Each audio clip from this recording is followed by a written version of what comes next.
जय श्री राम दोस्तों। सीता जी को अंगूठी कहाँ से मिली थी और उसमें क्या गुण थे, जानिए। यह एक सौंद का विषय है। इस विषय में अनेक प्रश्न होते हैं, जैसे कि जब भगवान श्री राम और सीता मुनि वेशभूषा में वन गमन करा था, तब संपूर्ण राजसी आभूषण तथा वस्त्र त्याग कर मुनि के वेश में ही गए थे, तो उनके पास अंगूठी कहाँ से आ गई थी, साथ में चूड़ामणि कहाँ से आया था। इस विषय में कई ग्रंथों का अवलोकन तथा महात्मा विद्वानों का सत्संग सुना है। उनके अनुसार रावण जब दिविजय हो चुका था, जब सबसे कर लेता था, उसी क्रम से तपस्वियों, मुनियों तथा साधु संतों को भी वह कर लेना शुरू कर दिया था रावण ने। एक बार ऋषि मुनि माँ लक्ष्मी का अनुष्ठान कर रहे थे और आवाहन करके कलश पूजन के लिए रखे हुए थे, उसमें लक्ष्मी जी का वास था। रावण वहां गया और उनका वर्तनानुष्ठान नष्ट भ्रष्ट कर दिया और उस घड़े को उठा लाया।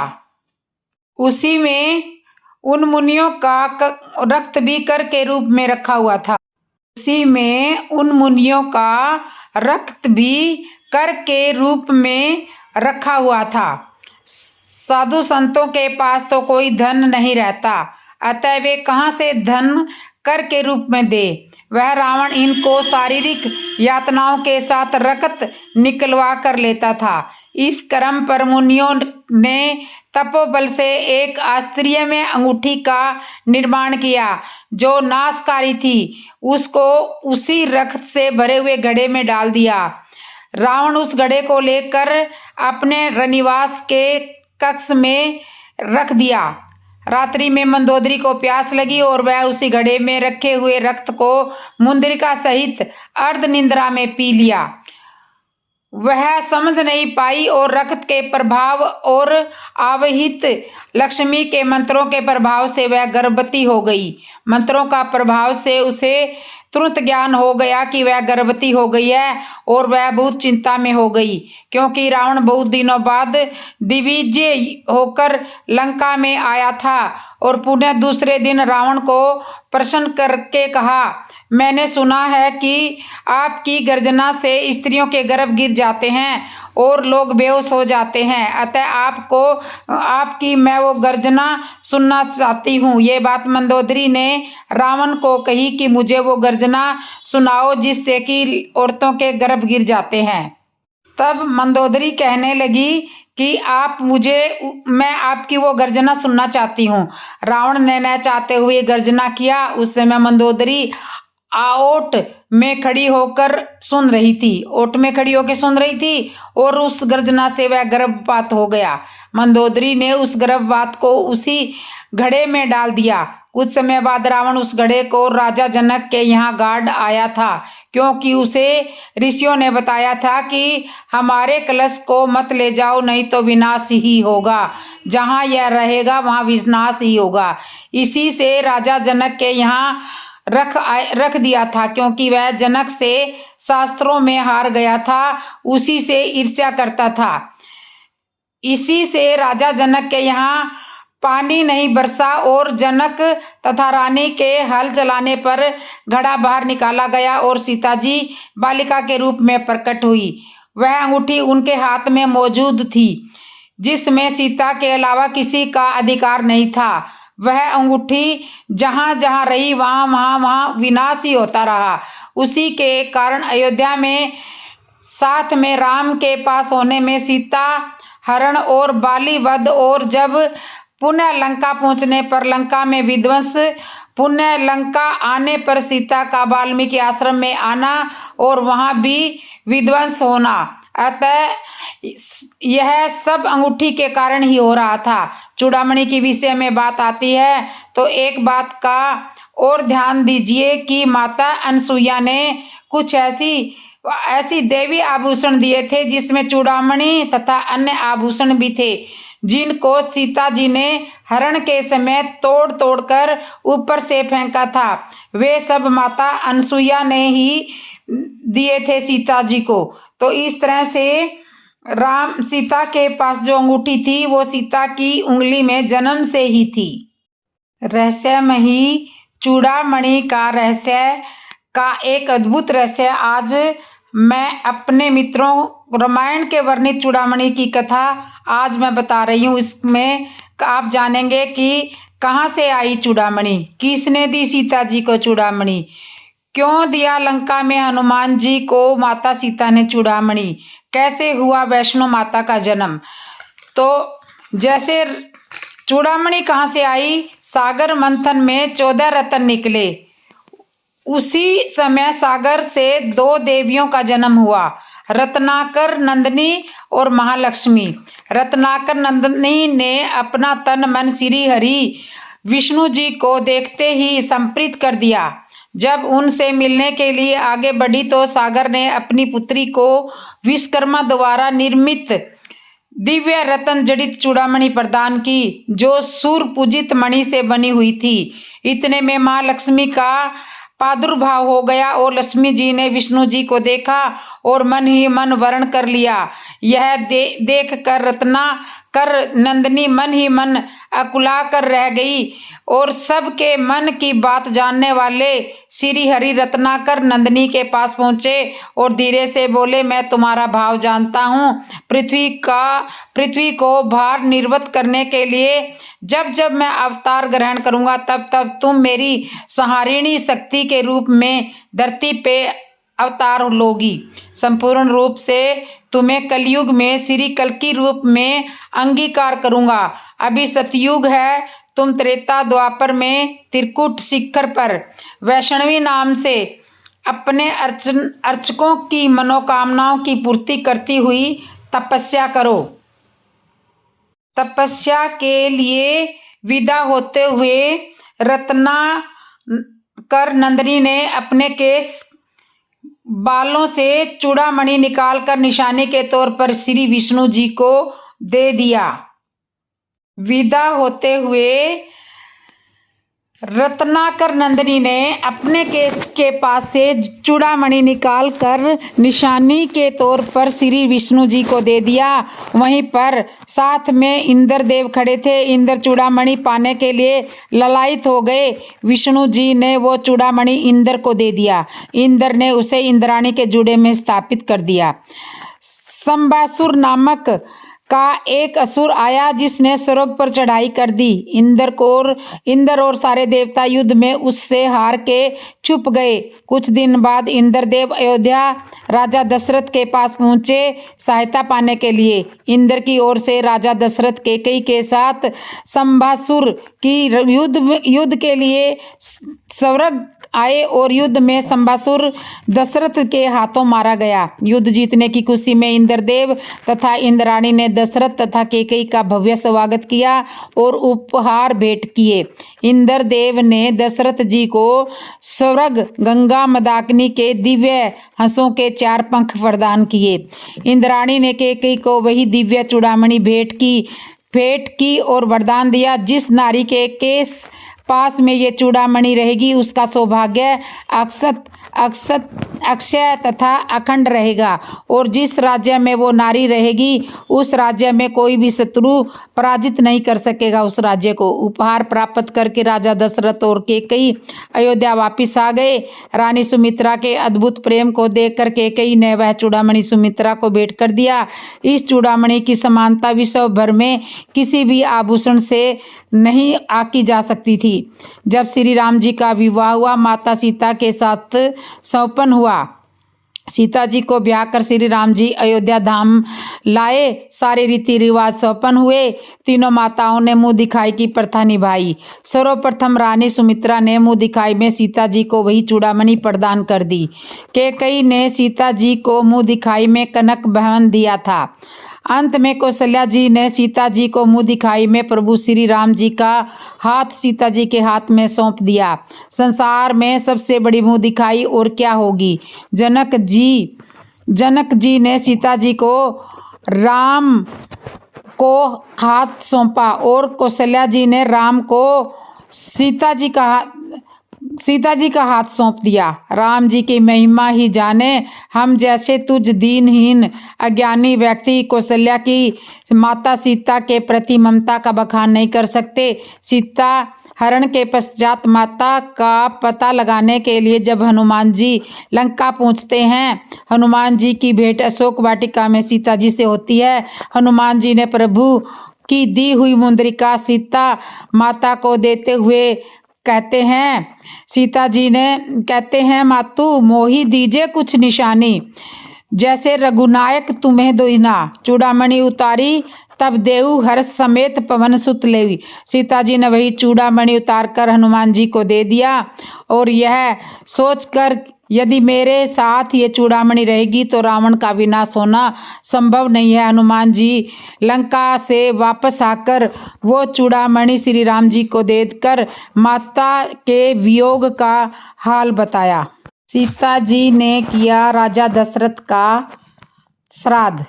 क्या स्त्रियों को भी श्राद्ध तर्पण करने का अधिकार है? आज महिलाओं को हर जगह बराबर का दर्जा प्राप्त है। ऐसे में सबके मन में एक प्रश्न उठता है कि महिलाएं श्राद्ध करें या नहीं। प्रश्न भ्रम की स्थिति उत्पन्न करता है। अक्सर देखने में आता है कि परिवार के पुरुष सदस्य या पुत्र पौत्र न होने पर कई बार रिश्तेदार के पुत्र पौत्र का सहारा लिया जाता है। कुल मिलाकर मृतक की कन्या या धर्म पत्नी भी मृतक का अंतिम संस्कार व श्राद्ध कर सकती है। यदि आप सोच रहे हो कि ये तो आधुनिक युग की सोच है तो आप गलत हो। ये आधुनिक युग की सोच नहीं बल्कि हिंदू धर्म ग्रंथ धर्म सिंधु सहित मनु स्तुति और पुराणों में भी स्त्रियों को पिंडदान आदि करने का अधिकार प्राप्त है। यहाँ तक कि शंकराचार्य ने भी इस व्यवस्था को तर्क सम्मत माना है ताकि श्राद्ध करने की परंपरा जीवित रहे और लोग अपने पितरों को भूले नहीं। किसी मृतक के अंतिम संस्कार और श्राद्ध कर्म की व्यवस्था के लिए गरुड़ पुराण में भी उल्लेख लिखा हुआ है। ज्येष्ठ पुत्र या कनिष्ठ पुत्र के अभाव में बहु पत्नी को श्राद्ध का अधिकार है। इसमें ज्येष्ठ पुत्र या एक मात्र पुत्री भी शामिल है। यदि पत्नी जीवित न हो तो सगा भाई अथवा भतीजा भी श्राद्ध कर सकता है और कोई भी श्राद्ध कर सकता है। इन सब के अभाव में रिश्तेदार अथवा कुल पुरोहित भी मृतक का श्राद्ध कर सकता है। इस प्रकार परिवार के मुख्य पुरुष सदस्य के अभाव में कोई भी महिला व्रत लेकर पितरों का श्राद्ध तर्पण और तिलांजलि देकर मोक्ष की कामना कर सकती है। जब राम ने नहीं सीता ने किया था राजा दशरथ का पिंडदान। वाल्मीकि रामायण में भी सीता माता पिंडदान देकर दशरथ जी की आत्माओं को मोक्ष मिलने का प्रसंग आया है। पौराणिक कथा वनवास के टाइम राम लक्ष्मण सीता पितृपक्ष के दौरान श्राद्ध करने के लिए गया धाम पहुंचे और वहां श्राद्ध के लिए आवश्यक सामग्री जुटाने हेतु राम लक्ष्मण नगर की ओर चल दिए। उधर दोपहर हो गई थी, पिंड दान का समय निकल रहा था और सीता जी की व्याकुलता बढ़ती जा रही थी। अपराह्न में तभी दशरथ जी की आत्मा ने पिंड दान की मांग कर दी। गया में विष्णु पद मंदिर के नजदीक फाल्गु नदी के तट पर अकेली सीता जी असहमज में पड़ गई और उन्होंने फाल्गु नदी के साथ वटवृक्ष केतकी के फूल और गाय को साक्षी मानकर बालू का पिंड बनाकर स्वर्गीय राजा दशरथ जी के निमित्त पिंड दान दे दिया। कुछ देर बाद राम और लक्ष्मण लौटे तो सीता ने कहा कि समय निकल जाने के कारण मैंने खुद ही पिंड दान कर दिया है। राम बोले, बिना सामग्री के पिंड दान कैसे हो सकता है? इसके लिए तो राम ने सीता को प्रमाण मांगा। तब सीता ने कहा कि फाल्गु नदी की रेत, केतकी के फूल, गाय और बट वृक्ष मेरे द्वारा किए गए कर्म की अविडेश दे सकते हैं। इतने में फाल्गु नदी, गाय और केतकी के फूल तीनों मुकर गए। सिर्फ वट वृक्ष ही सच बात कही थी। तब सीता ने दशरथ जी का ध्यान करके उनसे भी गवाही देने के लिए प्रार्थना की। दशरथ जी ने सीता जी की प्रार्थना को स्वीकार कर घोषणा की कि सीता ने ही मुझे पिंड दान दिया है। तब राम आश्वस्त हुए, लेकिन सीता ने तीनों गवाहों द्वारा झूठ बोलने पर उनको क्रोधित होकर श्राप दे दिया कि फाल्गु नदी, जा तू सिर्फ नाम की ही नदी रहेगी, इसमें कभी पानी नहीं रहेगा। इसलिए फाल्गु नदी में गया में आज भी सूखी रहती है। गाय को कहा कि तू पूज्य होकर भी लोगों को जूठा खाएगी, और केतकी के फूलों को श्राप दिया कि तुझे पूजा में कभी नहीं चढ़ाया जाएगा, और वट वृक्ष को आशीर्वाद दिया कि तुझे लंबी आयु प्रदान होगी और तू प्राणियों को छाया प्रदान करेगा। तो इस तरह से गया में आज भी तुलसी जी का पौधा नहीं होता। और सीता जी ने अपने ससुर दशरथ का पिंडदान किया था। तो अब मैं ना होता तो क्या होता, एक प्रसंग है। एक बार हनुमान जी ने प्रभु श्री राम से कहा कि शोक वाटिका में जिस समय रावण क्रोध में भरकर तलवार लेकर सीता माँ को मारने के लिए दौड़ा, तब मुझे लगा कि इसकी तलवार छीनकर इसका सिर काट देना चाहिए, किंतु अगले ही क्षण मैंने देखा कि मंदोदरी ने रावण का हाथ पकड़ लिया। यह देखकर मैं गदगद हो गया। यदि मैं कूद पड़ता तो मुझे भ्रम हो जाता कि यदि मैं ना होता तो क्या होता। बहुधा हमको ऐसा ही भ्रम हो जाता है। मुझे भी लगता है कि यदि मैं न होता तो सीता जी को कौन बचाता, परंतु आज आपने उन्हें बचाया ही नहीं बल्कि बचाने का काम रावण की पत्नी को ही सौंप दिया। तब मैं समझ गया कि आप जिससे जो कार्य लेना चाहते हो वह उसी से लेते हो, किसी का कोई महत्व नहीं है। आगे चलकर जब त्रिजटा ने कहा कि लंका में बंदर आया हुआ है और वह लंका जलाएगा, और मैं बड़ी चिंता में पड़ गया कि प्रभु ने तो लंका जलाने के लिए कहा ही नहीं है, और त्रिजटा कह रही है तो मैं क्या करूं। पर जब रावण के सैनिक तलवार लेकर मुझे मारने के लिए दौड़े तो मैंने अपने बचाव की तनिक भी चेष्टा नहीं की, और जब विभीषण ने आकर कहा कि दूत को मारना अनिति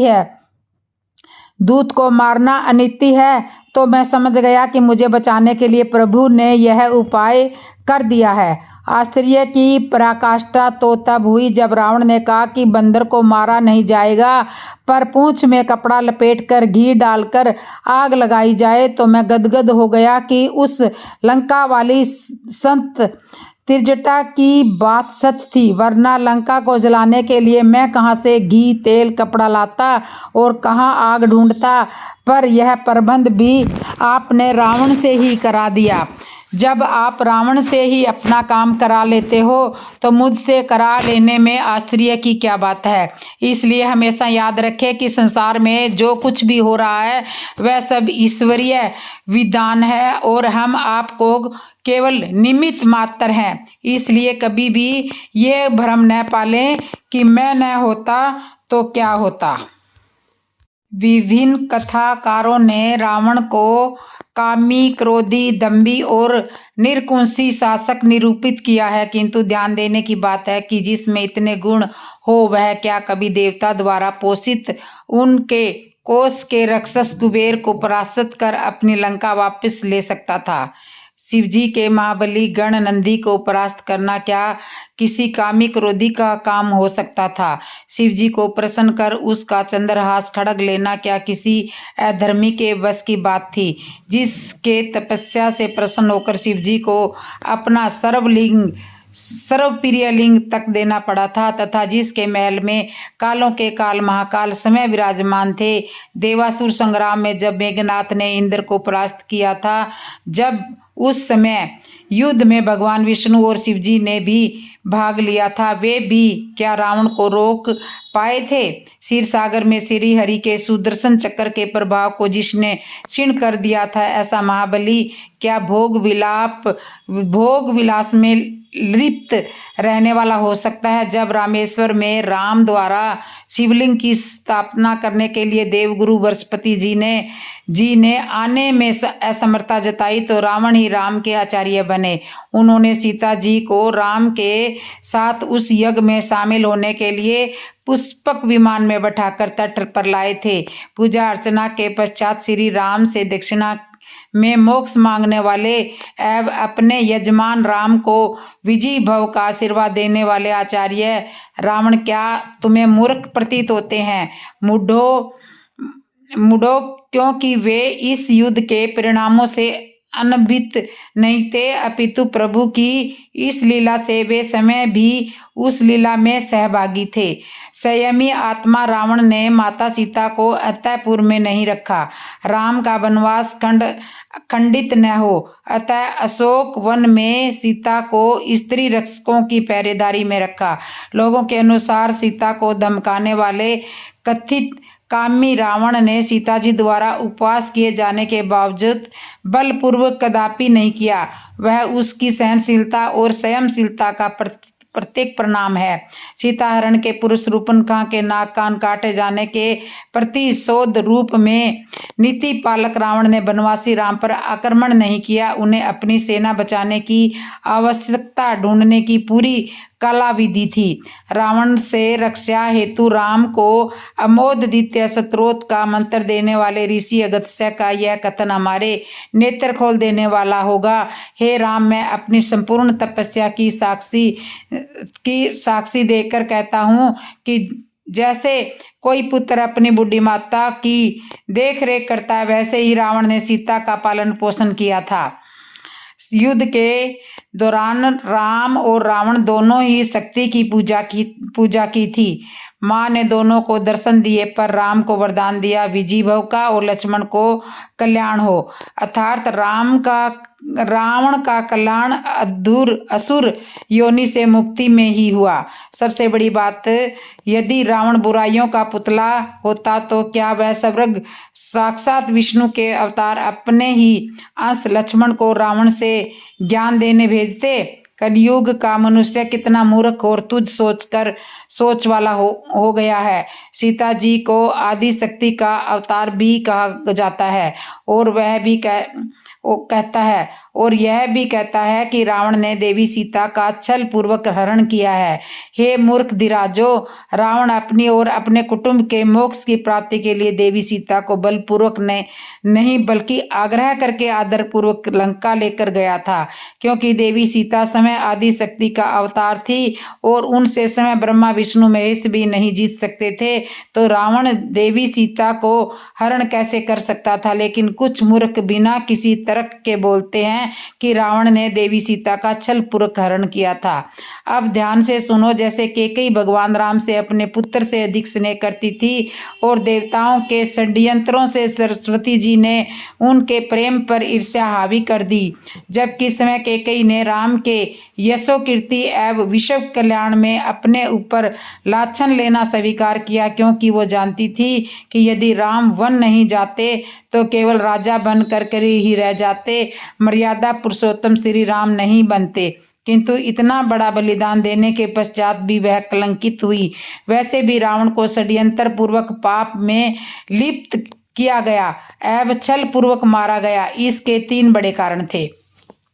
रावण समुद्र के पानी को मीठा और पीने योग्य बनाना चाहता था, क्योंकि उन्हें पता था कि आने वाले समय में पीने योग्य पानी की कमी की समस्या तो सामना करना पड़ेगा।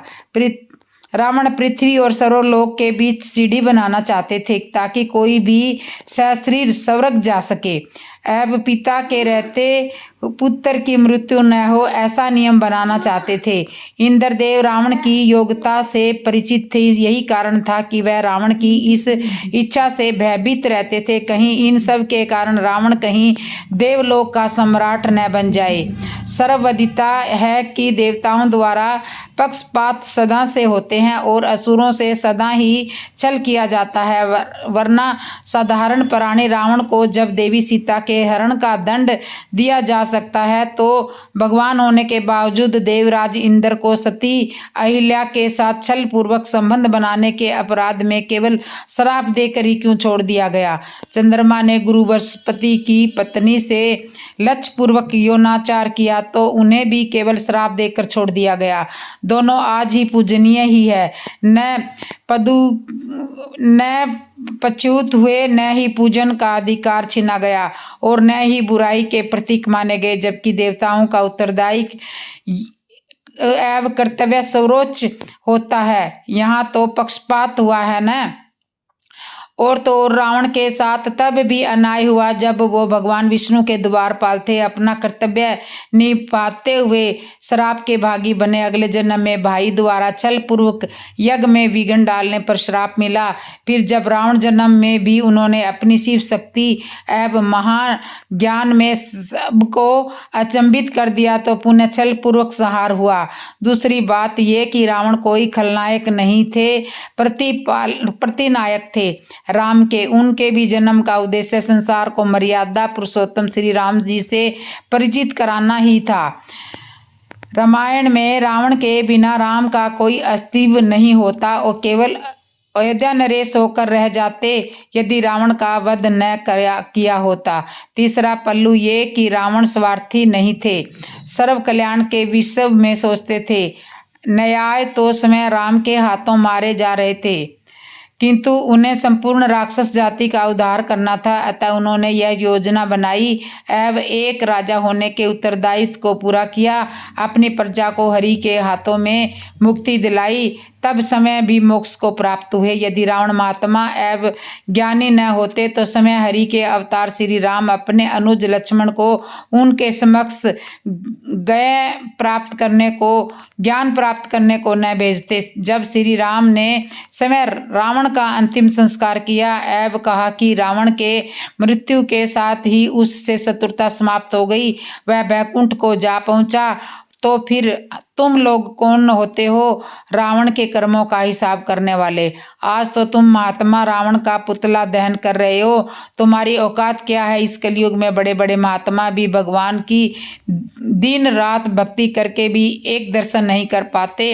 वो लोग भी इतने बड़े शिव भक्त पर प्रश्न चिन्ह लगाते हैं और उस महाज्ञानी महापंडित के कर्मों पर ज्ञान देते हैं तो अत्यंत ही हास्य पद लगता है। शिव जी कह चुके हैं कि इस पृथ्वी पर रावण जैसा भक्त कोई न हुआ है और न ही होगा।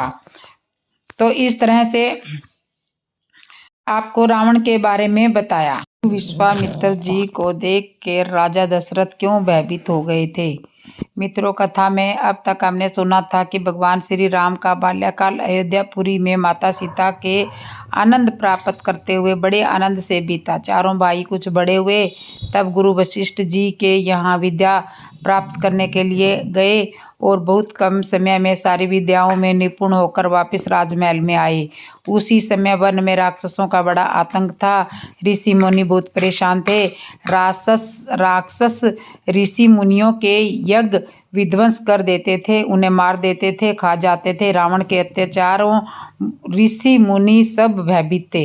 राक्षसों के भय से व्याकुल होकर उधर ऋषि विश्वामित्र जी ने विचार किया कि भगवान का अवतार हो चुका है और यह राक्षस भगवान के बिना नहीं मरेंगे, तो भगवान के सिवा इन्हें कोई नहीं मिटा सकता है। यह विचार करके उन्होंने निश्चय किया कि अयोध्यापुरी में राजा दशरथ जी के पास जाना चाहिए और भगवान को मांग कर लाना चाहिए ताकि इन निशाचरों का नाश हो सके। किंतु तभी उनके मन में यह विचार आया कि उनके गुरु जो वशिष्ठ जी हैं और गुरु वशिष्ठ जी से तो मेरा जन्म से ही वैर है, मैं वहाँ कैसे जा सकता हूँ?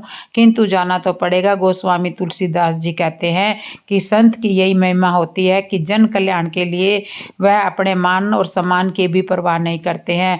विश्वामित्र जी ने भी यही विचार किया कि मैं अपने मान सम्मान की परवाह किए बिना ही वहाँ पर जाऊँगा और भगवान को मांग कर लाऊँगा। ऐसा निश्चय करके वे गुरु विश्वामित्र जी अयोध्यापुरी के लिए चल दिए। आते हुए रास्ते में सरयू नदी में स्नान करके वह अयोध्यापुरी में पहुंचे। उधर जब महाराज दशरथ जी को यह मालूम हुआ कि विश्वामित्र मुनि का आगमन हुआ है तो वह बहुत ही भयभीत हो गए थे और अपने गुरु वशिष्ठ जी के पास पहुंचे और कहा, गुरुदेव, हमारे कुल के लिए चंद्र शब्द लगता है ठीक नहीं है। हमारे कुल में पहले भी हमारे पूर्वज राजा हरिश्चंद्र थे। यह विश्वामित्र मुनि आए हैं और उन्होंने इनकी बहुत परीक्षा ली थी, कठिन परीक्षा ली थी और अब हमारे कुल में रामचंद्र जी है, तो यह गुरु विश्वामित्र जी आए हैं। पता नहीं अब कौन सी कठिनाई आने वाली है। मुझे लगता है हमारे पुत्र का नाम रामचंद्र नहीं रखना चाहिए था, शायद ठीक नहीं रहा। लगता है चंद्र शब्द से गुरु विश्वामित्र जी को कोई दुश्मनी है। गुरु वशिष्ठ ने दशरथ जी से कहा, राजन चिंता की कोई बात नहीं है, साधु से मिलने में कोई हानि नहीं है। तुम जाइए और आदर पूर्वक उन्हें लेकर आइए। राजा दशरथ जी अपने गुरु वशिष्ठ जी की बात मानकर नगर के कुछ विद्वान और ब्राह्मणों को लेकर गुरु विश्वामित्र जी के स्वागत के लिए गए। जाकर उन्हें दंडवत प्रणाम किया और आदर सहित राजभवन में लेकर आए। फिर उन्होंने गुरु विश्वामित्र जी को अपने सिंहासन पर बैठा दिया। आदर सत्कार से के पश्चात महाराज दशरथ ने कहा, मुनिवर आपका यहाँ आने का क्या प्रयोजन है? विश्वामित्र मुनि बार बार राम जी की ओर ही निहार रहे हैं और श्री राम जी के दर्शन करके अपने आप को सौभाग्यशाली मान रहे हैं, धन्य समझ रहे हैं। राजा दशरथ जी को मन में शंका हो रही है कि यह मुनिराज राम जी की ओर बार बार क्यों देख रहे हैं? क्या राम जी पर कोई कष्ट आने वाला है? मन में भय उत्पन्न हो रहा है। जब दशरथ जी ने पूछा कि आप किस कारण से आए हो, तब विश्वामित्र जी ने कहा कि मैं आपके पास कुछ मांगने के लिए आया हूँ। राजा दशरथ जी ने कहा, कहिए गुरुवर, ऐसा क्या है जो आप मुझसे मांगने आए हो?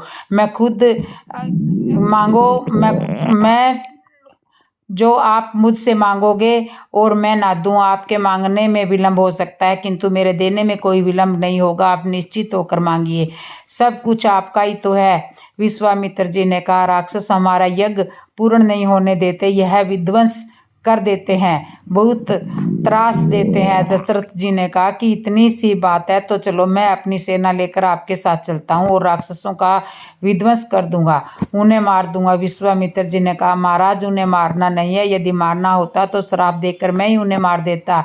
मारना नहीं है, उनको तो तारना है। मुझे मारने वाला नहीं, मुझे तारने वाला चाहिए। दशरथ जी ने पूछा, फिर तुम्हें तारने वाला कौन है? फिर उन्हें तारने वाला कौन है? विश्वामित्र जी ने कहा, अपने गुरु वशिष्ठ जी से पूछिए, वह बताएंगे। तो इस तरह से विश्वामित्र को देखकर राजा दशरथ जी भयभीत हो गए थे। तो आज की कथा यहीं तक। आगे की कथा सुनने के लिए आप बने रहना मेरे चैनल पे, और जिसने भी मेरे चैनल को सब्सक्राइब नहीं किया वो सब्सक्राइब कर लेना, लाइक करना, कमेंट करना और बेल आइकन बटन तो ज़रूर दबा लेना।